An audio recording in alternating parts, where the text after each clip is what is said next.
Well, it was in September, so he'd been in school, you know, about a month and a half, and no issues whatsoever. He was doing great, straight A's, no problems whatsoever. And then Monday morning I get a phone call. It was a little after 9 a.m., just the words I never thought I would ever hear from the school, which was, your son's been assaulted. That day,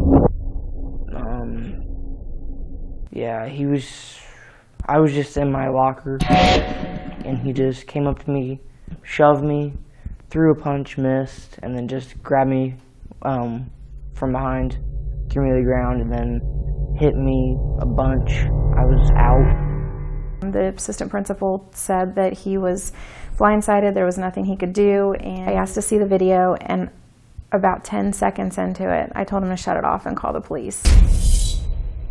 I felt that day that happened to him, I felt as I failed as a father. You know, it makes you feel horrible as a parent that we didn't give him the tools ahead of time to be able to defend himself. And that day he lost his innocence in my eyes, because he lost that innocent little kid that can be around crowds, be around people and feel himself. It made me feel like that I'm vulnerable, and I just felt less confident in myself. You knew it wasn't easy for him. He just, and still to this day, he's not really over it. He's not coped with it completely. I think it'll stay with him the rest of his life. I just want him to feel confident. Just have that self-confidence when he stands there. He's sure about himself and his environment, and he can do whatever he wants.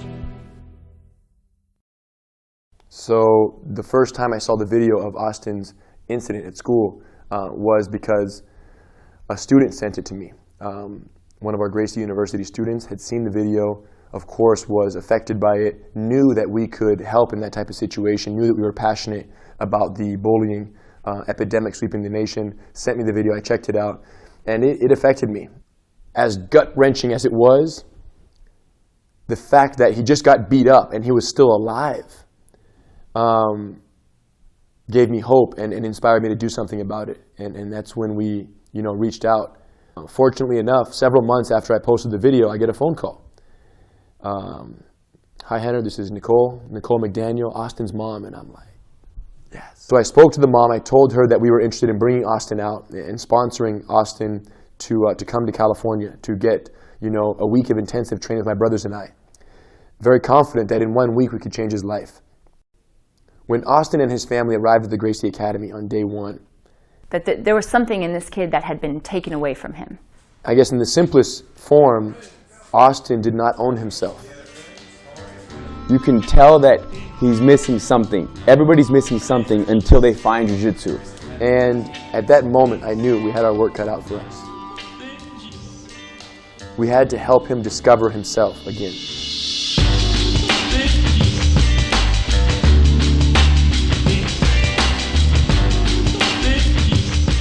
So day one, walking into the academy, all of us as a family were nervous. I was just really nervous to meet Henry, but when I met him, he was really nice about it. When we first got here, I could tell Austin was excited, but he was still reserved. And once I felt that, they were comfortable with me, I got Austin his gi, took him in, handed him a gi. He didn't know what the heck to do with it. Yeah, Henry gave me a gi, and I was wondering, what it was, because I'd never even seen one, really. And he, of course, threw it on. I showed him how to tie his belt on day one. And it was very clear that he was very nervous and very uncomfortable in the Gracie Academy. Right off the bat, I laid him down and mounted on top of him. And I asked him, how might you push someone off from here? Any thoughts? He told me, find a way off. And I was pushing him, and I didn't know why he wouldn't get off. I could tell there was this awkward discomfort with the fact that he remembered, it felt like. And it was very clear that he really, like most people, had no idea what to do if a situation like what happened to him were to happen again. And I kind of did that on purpose because I kind of wanted to bring the realness back, because I felt like a problem well understood is a problem half solved. And by going back to the moment and really, to a certain degree, reliving it, it allowed us to I guess, bring back the realness of what he had to go through, and then create an equal degree of urgency for what task we have lying ahead and what we have to overcome. When Henry got off me and I mounted on him and he just pushed me off, I was like, what? How do you do that? It just shows like Jiu-Jitsu, you don't have to use much energy as the other person. So like if you know how to do it, you can just hold them there while they keep squirming around trying to get you off. Day one was only Austin and I training, the parents watching. I did that on purpose. I wanted them to see, you know, the beginning, so that they knew where we were starting, and they could then have the comparison to where we ended up. Day one just blew my mind, you know, just the things that Austin learned in day one. And if that's all he would have received was day one training, that in itself would have been very beneficial to him. On Tuesday class, since I had already gone Monday, I wasn't really nervous at all. After Monday, it was like Tuesday I was excited to come back because I was going to learn more stuff. It was going to help me more. Day two come in, already bros now. I know the connection is there. There's no more awkwardness. He knows what to expect. And we get right to work.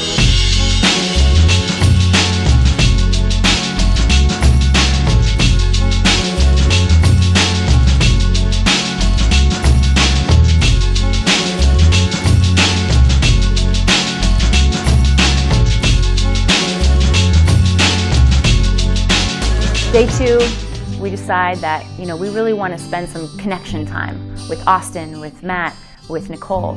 So we went to the beach. I don't know how often he's been to the beach. I don't think he's been to the beach for sure on this West Coast. Crawled up and down the rocks, they were finding crabs. Eve, Henry's fiance, was freaking out because he was holding it next to her. Did some grappling on the sand, did some standing up, some pummeling, some clinching drills.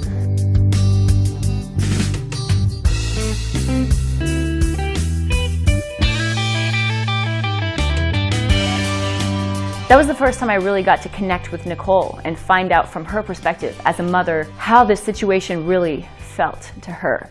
It was clear to me that this had never been solved. This happened, you know, 6-8 months ago, and she still didn't feel at peace with it. Anytime we meet somebody new, we introduce them to Jiu-Jitsu, and we introduce them to our way of life, our way of eating. And he had acai for the first time. We did the acai, amazing. Eve and I prepared it the way we do every day, and we shared it. I mean, amazing fruit, like very healthy. And they had the bowl, and they devoured it. I'm not a fruit and vegetable eater at all, but Henry made that acai, and it was good. Not only did he get introduced to acai, but he got introduced to the idea of eating foods that are good for you. Yeah, I will be back for the acai one day. On day 3 is when I decided to begin introducing the psychological training, the talking, the standing up for yourself, the posture, the no fidgeting. You want to say that? Go ahead and say it. It's pretty good. Did you believe yourself? No. We identified the problem, and that's when we got to work on rebuilding and essentially teaching him that the more you learn how to fight, the less likely you are to ever need to.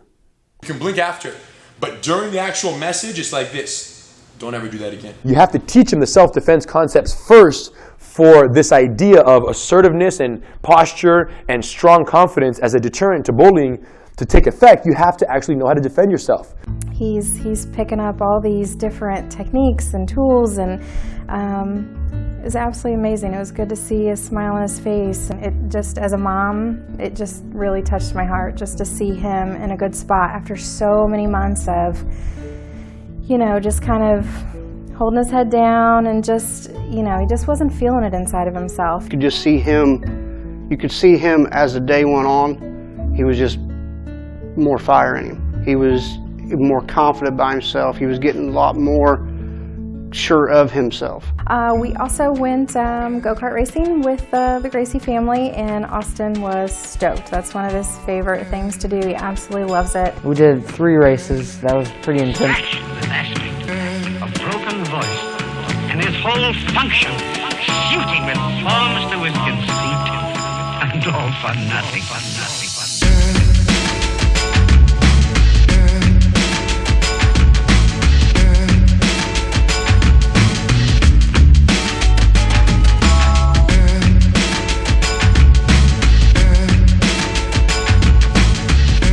All in all, it was an incredible time. He had a blast, we had a blast.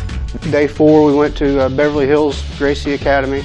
And training in Beverly Hills, we intensified it even more. We're connecting, intensifying, building.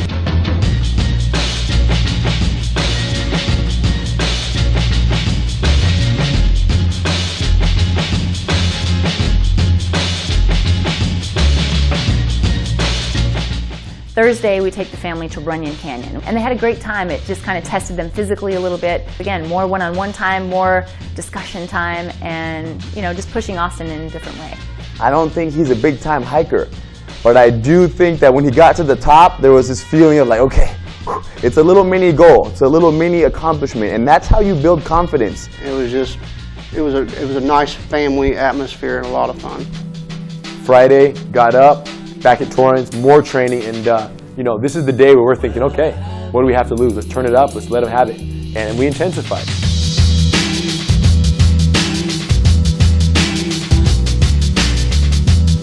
Yeah, this is when it got really intense with Henner and Hedon. I was going head on head with each one of them so that they would make sure that I had learned all the moves and I could put them together. I just was blown away by how much Austin learned in 1 week. I couldn't believe that he was able to not only address, from the very beginning of the situation all the way to how to handle it at the end. Wow, after an entire week, the things that Austin has learned, amazing. It absolutely blows my mind. It's remarkable. This week has been the best thing for him in the world. My grandfather always told me, he said, Hedon, you have no idea what your potential is.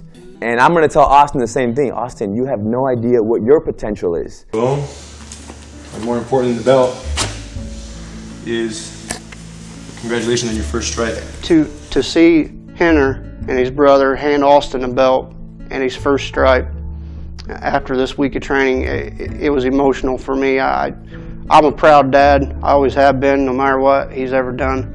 But that took me back. That was pretty special for them to do. I didn't expect the stripe. That felt good to get the stripe because it felt like I'd progressed. And we felt it important to recognize that besides the fact that he deserved it, we think it was a good step in letting him know that he's making progress. It's very real. Whether he sees it or not, whether he believes it fully or not, we believe it, we see it, and we want him to take it home and continue the fire. He had 2 boxes. They gave them to me. One was the framed photo of me and the UFC fighters, and then the other one was Eve, Henner's fiance. She signed it, wrote a message, which I thank her for that. Thank you. They said they had one more gift, so I was like, wow, what could be better than all this, So we decided it would be appropriate to give them the official Gracie Garage grappling mats.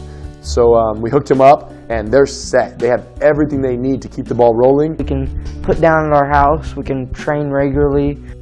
Even if Austin never trains again for the rest of his life, he's going to be okay.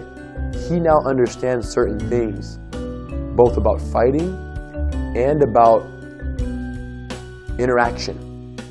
But the reality is, we only taught him all those techniques so he would never have to use them. Yeah, he's definitely a different kid. I've noticed the last few days, I can walk around him. I can walk behind him. He's not scared of what's coming at him broadside because I think in his mind, he's like, bring it. I mean, I sit here today after a week worth of him training, and he's smiling, and he's energetic, and he's, laughing and having a good time. I mean, I couldn't believe that was the same kid that walked in on Monday to the academy. The same kid that walked in and was, really shy and really kind of unsure about how to handle these situations. By the end of the week, it was like a fire inside him had been lit, and he's just ready. He's ready for anything. When he got here, he was the only child. Now he has 2 big brothers. He's going to be okay. It's great to have that feeling of, okay, my kid's back. He's back.